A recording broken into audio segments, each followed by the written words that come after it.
O Senhor Jesus rezou e nos mandou rezar sempre, sem jamais esmorecer. Os místicos e os pregadores cristãos sempre insistiram na importância da oração. Por quê? Para que rezar louvando se Deus não precisa de nosso louvor? E para que rezar pedindo se Deus sabe do que precisamos? Será mesmo o homem capaz de modificar o desígnio de Deus, que é infinito? Pode o homem argumentar com Deus de modo a fazê-lo mudar de ideia? Neste artigo, proponho-me a refletir sobre estas três questões. Que é rezar? Para que rezar? E como rezar? Que é rezar? De modo apressado, na ponta da língua, afirmamos: rezar é conversar com Deus, é falar com Ele. Santa Teresa, no seu Caminho da Perfeição, deu uma definição que se tornou clássica. Rezar é tratar de amor com quem sabemos que nos ama. Tudo isso é verdade, tudo isso é rezar. Mas, biblicamente, a oração é bem mais que isso. Não se trata primeiramente de conversar com Deus, mas de colocar-se diante dele, caminhar na sua presença, aberto para ele. Observe-se que nas definições dadas, parece que rezar é coisa nossa. Falamos e Deus escuta. Tomamos a iniciativa e Deus acolhe. E não é isso. Na oração, o sujeito, primeiramente, é Deus. E não nós mesmos. É Ele quem fala, é Ele quem toma a iniciativa. Ouve, meu povo, eu te conjuro, Oxalá me ouvisse, Israel. Rezar é, antes de tudo, uma atitude de abertura e escuta diante do Senhor que vai falar. O primeiro mandamento é: ouve, ó Israel. A oração só começa e somente é possível quando nos colocamos nesta atitude de total disponibilidade ante o Senhor, na obediência e no reconhecimento que Ele é o Senhor. Quero ouvir o que o Senhor irá falar. Ah, se meu povo me escutasse, se Israel andasse sempre em meus caminhos. Um belíssimo exemplo de disponibilidade do verdadeiro orante é o Salmo 118. Todo ele é um cântico apaixonado à lei de Deus. Lei aqui no sentido de vontade, de desígnio, de plano, de projeto amoroso do Senhor a nosso respeito.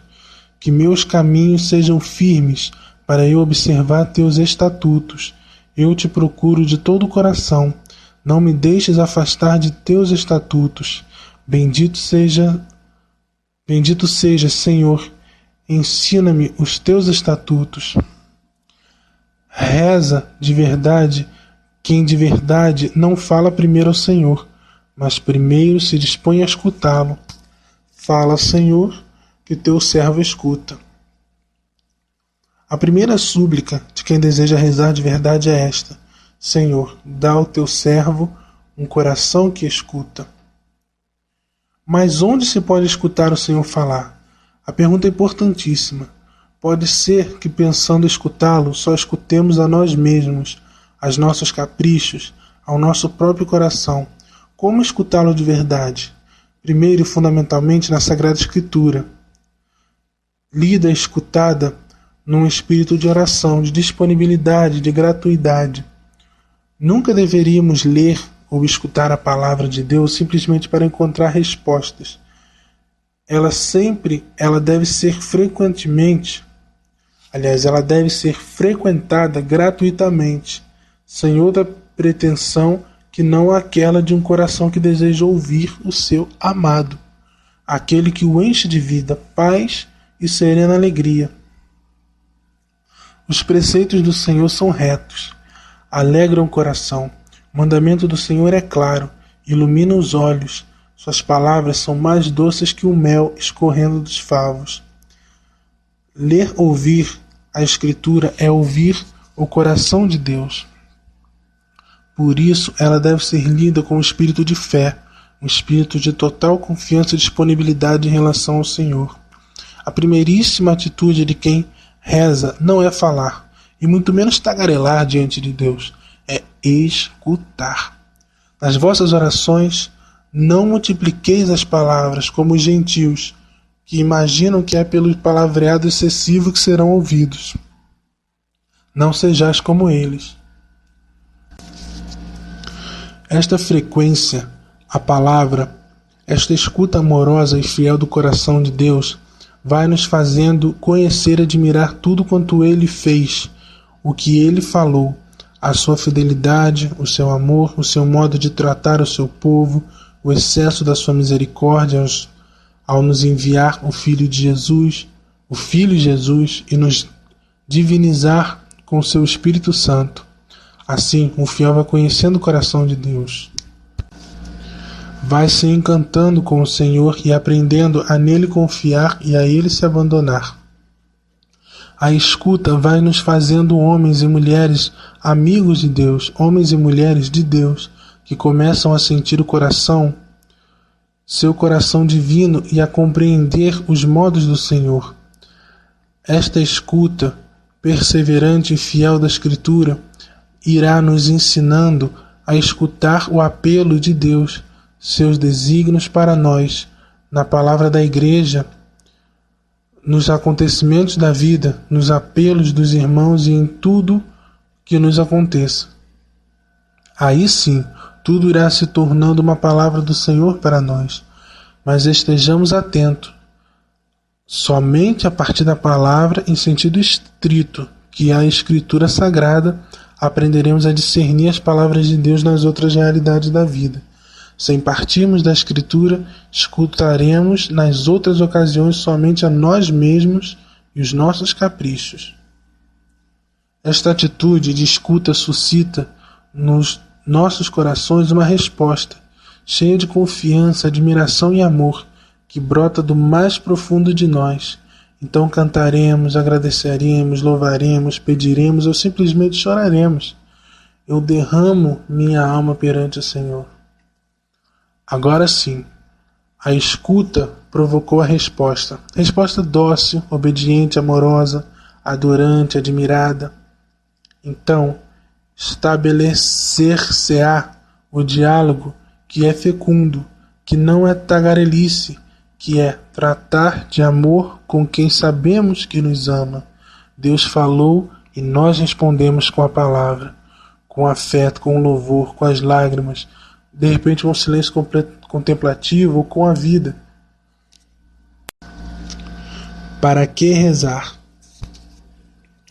Pensamos logo na oração como uma arte para conseguir de Deus aquilo que queremos. Trata-se de uma visão pobre e enganada da oração. Já afirmei no artigo passado que rezar é colocar-se diante de Deus em atitude de escuta, de acolhimento e disponibilidade. Mas para que isso? Vimos de Deus, por Ele e para Ele fomos criados. E em tudo dependemos dele. Ele é a nossa realização, nossa plenitude, a saciedade do nosso coração. Somente abertos para Ele, vivendo em comunhão com Ele, seremos felizes. Mas temos enorme dificuldade em perceber isso, em viver essa realidade. Nossa tendência é viver a vida centrados em nós mesmos, como se fôssemos o umbigo do mundo e o centro do universo. Julgamos tudo a partir de nós mesmos, analisamos tudo segundo os nossos interesses e perspectivas. Colocamos nossa segurança e nosso apoio em tantas coisas, em projetos, em pessoas, em situações que julgamos importantes para nós. Procuramos ancorar nossa existência em realidades tão passageiras e temos a ilusão de sermos autossuficientes, de pensarmos que a vida é nossa, de modo absoluto. Ora, viver assim é viver inautenticamente, é viver uma ilusão, a ilusão de ser Deus. E todos nós temos essa tendência de absolutizar o que é relativo e de relativizar o que é absoluto. Sereis como deuses, conhecedores do bem e do mal. Pois bem, a oração tem o efeito de nos colocar continuamente diante de Deus único e absoluto. Quando rezamos, vamos deixando que Deus vá se tornando de fato alguém na nossa existência. Não de uma ideia, mas uma pessoa, não algo, mas alguém. Vamos aos poucos aprendendo a ver-nos e a ver o mundo à luz de Deus, na luz dele. Vamos começando de verdade a ver a luz. Deus vai se tornando o centro da nossa vida e vamos pouco a pouco nos relativizando a Deus e colocando tudo em relação a Ele e em função dele. A oração, portanto, tira-nos do centro e nos faz perceber que Deus é o verdadeiro centro e que nós somos relativos a Ele. A oração ensina-nos a colocar Deus no lugar de Deus, nos faz deixar que Deus seja Deus de verdade. Vamos percebendo com todo o nosso ser que nossa existência depende dele, somente nele seremos nós mesmos, porque seremos aquilo que fomos criados para ser. Deixando que Deus seja o centro, ficamos livres do enorme peso que nos tornamos para nós mesmos, como nosso instinto desarrumado de autoafirmação compulsiva. Pensemos no nosso terrível fardo, a tendência de nos afirmar diante dos outros em tudo, na vida afetiva, profissional, social, econômica, a tendência de controlar nosso destino e os dos outros. É um verdadeiro inferno. A oração nos liberta disso tudo e nos amadurece. O verdadeiro orante sabe que sua vida está nas mãos de Deus e tem valor porque é valiosa aos olhos de Deus. O orante não é um tolo, passivo e alienado, mas alguém que sabe que Deus tem um projeto para a sua vida e para a vida do mundo, e assim constrói responsavelmente sua existência e procura melhorar a realidade à sua volta, mas sem estresse, sem aquela tensão de quem não vê senão a disputa que é a vida, com a concorrência, os acasos e a competição louca do cada um por si. Quem reza compreende que, para além de tudo, há alguém amoroso, providente, justo, que é parceiro no nosso caminho. É interessante, mas o verdadeiro amigo de Deus, ao mesmo tempo em que se relativiza, percebe o seu valor diante de Deus, sente-se amado, aconteça o que acontecer e, assim, encontra forças para enfrentar os desafios da vida e vencê-los. Nota-se que a oração não tem como finalidade primeira conseguir de Deus as coisas, mas nos fazer perceber a verdadeira realidade, quem é Deus e quem somos nós. Assim fazendo, faz-nos viver uma existência autêntica e feliz. Somente a oração nos faz compreender o verdadeiro sentido de todas as coisas, porque começamos a ver da perspectiva de Deus e não da nossa própria. Sem ela, confundiremos Deus conosco mesmos, sua vontade com a nossa própria. Sem rezarmos, perderemos de vista o sentido do que nos acontece, exaltando-nos de modo bobo quando as coisas não nos ocorrem favoravelmente e nos prostrando de modo infantil quando um desastre atinge nossa vida.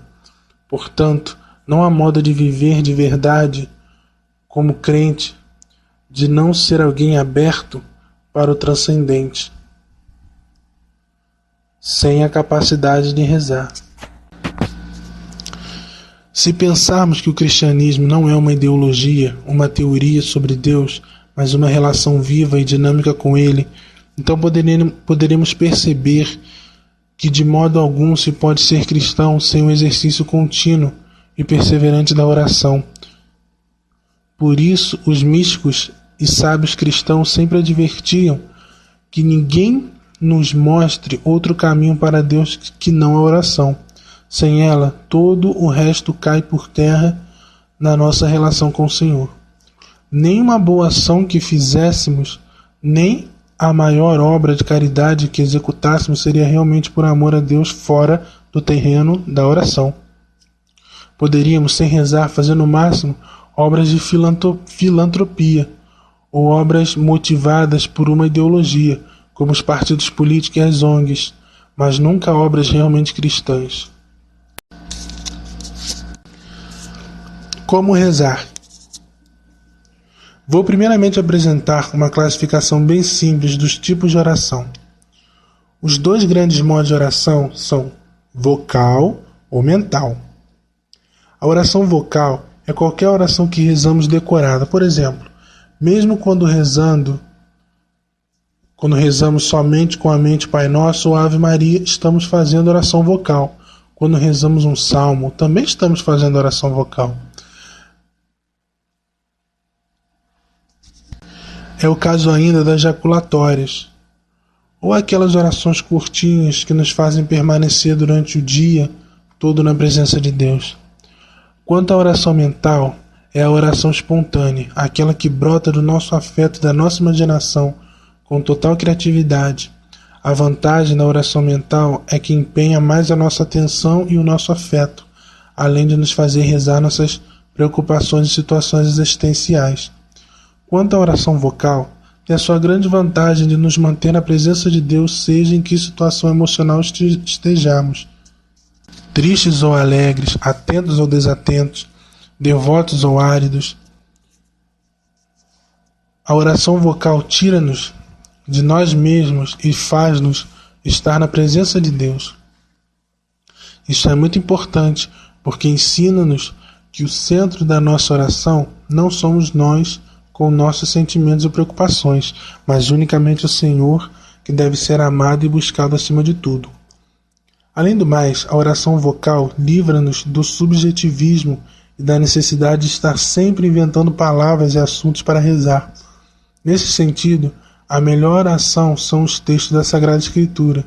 Isso mesmo, rezar com a Bíblia, rezar repetindo a palavra de Deus, sobretudo os salmos. Quem reza a liturgia das horas pode experimentar de modo privilegiado esta realidade. Basta recordar que quando os judeus diziam "Eu medito nas tuas palavras", estão querendo dizer "Eu repito com os lábios decoradamente as tuas palavras". Para a Bíblia, meditar é repetir a palavra de Deus, ruminando-a com os lábios, o coração, a mente e o afeto. Quanto aos movimentos interiores, a oração pode ser de ação de graças, de súplica, de intercessão, de louvor ou de pedido de perdão. Em todas elas, importante é que nos abramos para o Senhor, reconhecendo nossa incapacidade de gerenciar nossas vidas sozinhos, como se nossa existência fosse nossa de modo absoluto. Quem reza mantém-se na presença de Deus. Quem reza vai aprendendo a deixar que Deus seja Deus na sua vida. Finalmente, de modo concreto, como rezar? Reze diariamente, reze o dia todo. Como? Diariamente. Tenha durante seu dia um momento de cerca de 20 minutos, meia hora para a oração. Comece acalmando seu corpo e seus pensamentos. Peça ao Espírito Santo que sustente sua oração. Pegue a palavra de Deus, pode ser o Evangelho do dia, um salmo, um outro texto que você escolher. Leia-o com calma, devotamente, com tranquilidade. Enquanto lê, se uma palavra tocou você, para ali. Repita aquela palavra, saboreia. Acontecerá frequentemente que virão afetos, sentimentos, palavras nos seus lábios. Desde que venham. Você está rezando. Deus lhe falou e você está respondendo. Quando forem passando as palavras, continue a leitura do texto sagrado até terminar. Se quiser, faça mais um pouco de oração e termine sempre com o Pai Nosso e uma Ave Maria. É importante que deixemos sempre que a Escritura questione a nossa vida, comprometendo-nos com um processo de constante conversão ao Senhor e aos irmãos. Caso você tenha lido e não tenha sentido nada o tenha empolgado, não há problemas, não se preocupe. Terminada a leitura do texto sagrado, simplesmente peça ao Senhor com poucas palavras que a sua palavra dê fruto no seu coração e no chão da sua vida. Se você passar por momentos tão áridos e dispersos que não conseguir rezar de modo algum, pegue sua Bíblia, tome um salmo e vá copiando-o num caderno. Você está rezando com as mãos, com os olhos, com atenção e com um desejo sincero de agradar a Deus. Nunca esqueça que o valor da oração não está nos sentimentos, mas no desejo sincero de agradar a Deus e ser-lhe fiel. Além desse momento privilegiado, é importante passar o dia na presença de Deus. Como fazer isso? Existem várias possibilidades. Um excelente modo é a reza do rosário. Pode rezá-lo aos poucos durante todo o dia, num momento mistério, no outro. Outro mistério. Assim você vai atravessando o seu dia na cadência dessa oração tão cara aos cristãos, com Maria, a mãe de Jesus. Não se preocupe muito em dizer com atenção cada Ave Maria.